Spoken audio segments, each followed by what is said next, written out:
فرش التراب يضمني. نبی اکرم صلی اللہ علیہ وسلم نے ایک مرتبہ 3 دفعہ قسم کھائی، واللہ لا یؤمنو، واللہ لا یؤمنو، واللہ لا یؤمنو. خدا کی قسم وہ شخص مومن نہیں، خدا کی قسم وہ شخص مومن نہیں، خدا کی قسم وہ شخص مومن نہیں.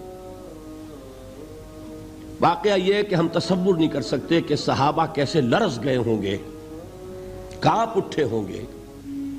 کون وہ بدبخت ہے، کون وہ شقی ہے جس کے بارے میں اللہ کے رسول 3 دفعہ قسم کھا کر فرما رہے ہیں کہ وہ صاحب ایمان نہیں. قیل من یا رسول اللہ، کسی نے ڈرتے ڈرتے پوچھا ہوگا اے اللہ کے رسول کس کے بارے میں ارشاد فرما رہے ہیں؟ اب جواب سنیے، الذی لا یامن جارہ بوائقہ، وہ شخص کے جس کی ایذا رسانی کی وجہ سے، جس کی بدخلقی کی وجہ سے اس کا پڑوسی امن میں نہیں ہے. یہ کوئی گناہ کبیرہ ہے؟ آپ کی فہرست میں تو گناہ ہی نہیں، کبیرہ کیا سوال، صغیرہ بھی نہیں. زیادہ آپ یہ کہیں گے کہ ذرا بد اخلاقی ہے، کج خلقی ہے، بس اچھا کردار کا معاملہ نہیں ہے، یہ کہیں گے. گناہ کی فہرست میں نہیں آئے گی بات. کبیرہ بہت بڑی شے ہے، لیکن اس پر اللہ کے رسول نے 3 دفعہ قسم کھائی، ایمان نہیں ہے، ہرگز نہیں ہے، خدا کی قسم نہیں. اب بتائیے ایمان اور عمل علیحدہ ہو جائیں گے کیا؟ یہ ہے مسئلہ جو امام بخاری کے سر پہ ہے. اور سنیے، فرمایا حضرت انس ابن مالک نے، یہ روایت جو میں نے آپ کو ابھی سنائی ہے یہ کوئی ایسی ویسی روایت نہیں ہے، متفق علیہ ہے، بخاری اور مسلم دونوں میں موجود. اس سے اونچا درجہ روایت کا ہے ہی نہیں. راوی کون؟ ابو ہریرہ رضی اللہ تعالی. ان کی والدہ لے کر حاضر ہو گئیں، یہ بچہ حضور آپ کی خدمت میں رہے گا، آپ کی خدمت کرے گا، آپ کے پاس رہے گا. ٹھیک ہے.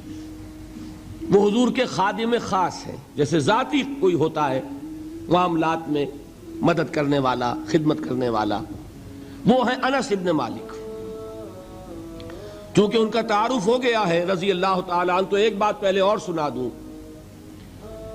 جو بچہ اپنے اس بچپن سے لے کر 9 برس کی عمر تھی جب آئے حضور کے پاس، انتقال کے وقت عمر کتنی ہوگی؟ 19 برس.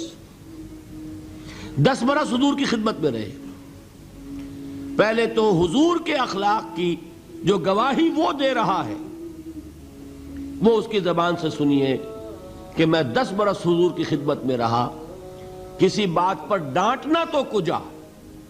حضور نے کبھی مجھ سے یہ بھی نہیں فرمایا کہ اے انس تم نے وہ کام کیوں نہیں کیا. یہ ہے ایک آقا کی حیثیت سے محمد الرسول اللہ صلی اللہ علیہ وسلم کا اخلاق. اگر نہیں کیا خود کر لیا، کوئی ڈانٹ ڈپٹ نہیں. حالانکہ بچے ہیں، بچوں کو ویسے بھی ڈانٹ ڈپٹ دیا جاتا ہے، لیکن نہیں. اب ان صحابی کی ایک گواہی سنیے.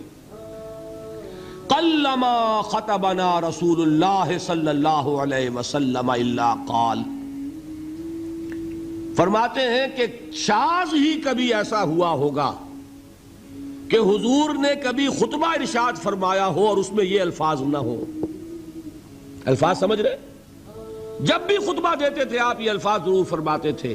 شاذ کبھی رہ جائے تو رہ جائے. قلما خطبنا رسول اللہ صلی اللہ علیہ وسلم الا قال، کیا فرمایا؟ لا ایمان لمن لا امانت له ولا دین لمن لا عہد له. جس شخص میں امانت داری نہیں اس کا کوئی ایمان نہیں، جس میں ایفائے عہد نہیں اس کا کوئی دین نہیں. بنا پھرتا ہو وہ دیندار، بنا پھرتا ہو وہ صاحب ایمان اور امتی حضور کا. امانت داری نہیں تو ایمان نہیں، ایفائے عہد نہیں تو دین. کس کا فرمان ہے؟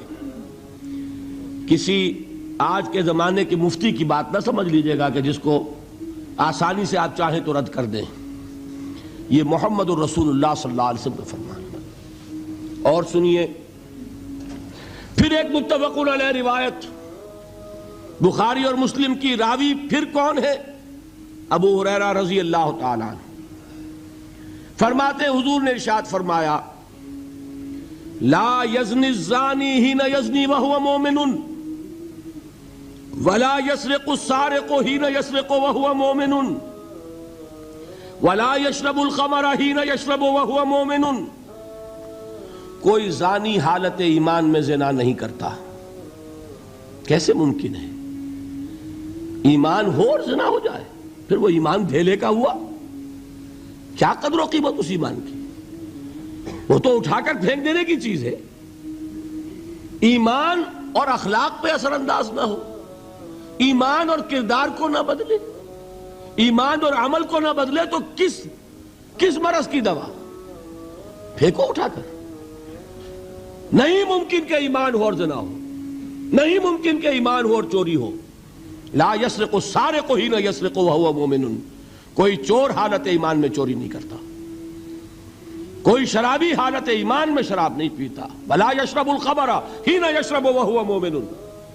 کوئی شراب پینے والا وہ مومن نہیں ہوتا جب وہ شراب پی رہا ہوتا ہے، اس وقت اس کے دل سے ایمان نکل جاتا ہے۔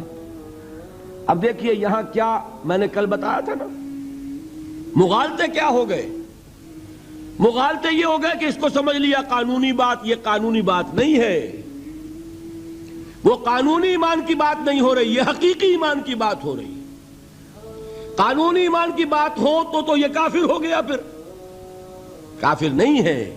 قانونی ایمان کا دار و مدار قول پر ہے، یہ وہ حقیقی ایمان ہے، قلبی یقین والا ایمان، اس کے بارے میں فرمایا جا رہا ہے۔ وہ دل سے نکل جاتا ہے تو گناہ ہو سکتا ہے۔ ایک اور حدیث میں حضور نے اس کو اور واضح کر دیا، جب کوئی شخص گناہ کرتا ہے تو ایمان اس کے دل سے نکل کر اور اس کے سر پر منڈلاتا ہے جیسے پرندہ ہو۔ اگر توبہ کرتا ہے تو واپس لوٹ آتا ہے، توبہ نہیں کرتا تو رخصت ہو جاتا ہے۔ هي الحلقات تحفظني بآيات من القرآن، هي الحلقات تملأني بحب المصطفى العدنان، هي الحلقات تحفظني